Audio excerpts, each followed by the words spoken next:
Samoa. Oni si taimi pale fai te tili a o susulu malu si olela.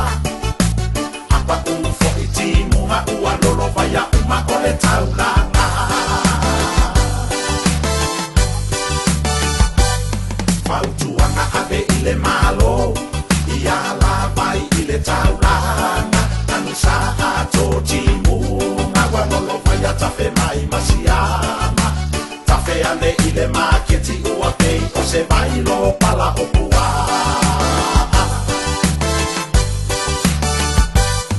Se vaaina ile tau o oloa, e la mona ile whaanoa noa. Isi o ka mupani polo kiki, e ta i masina lava matasi.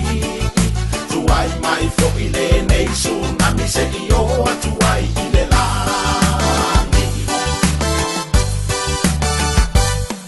Whaatai o mai le matiba, uala ngona le tingaina. Ile tabo le soifuana, ua makau ki a kele le mamafa. Le malo se i fai se fua fuanga a sulu ki fea o tangata.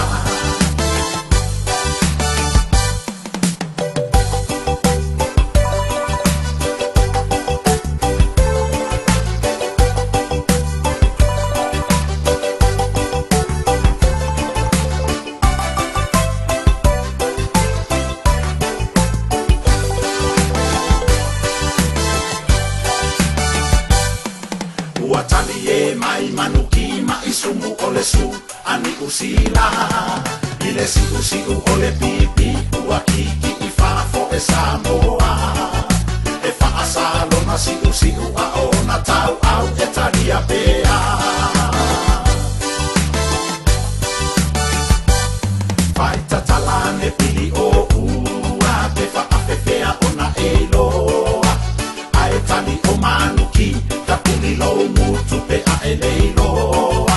E tau au la paina se lautala le tanga ale sa mai saina. Tupulanga o la matanga nana, soia se le fa a pala pala. Toa ana e toto ma umana, vanila upovi moa mapua. O ina e iloa ele talapa weu la vale matelelo na fatu. So o se ainga o la paie, o whanau la to ale matima. E ola ile matelai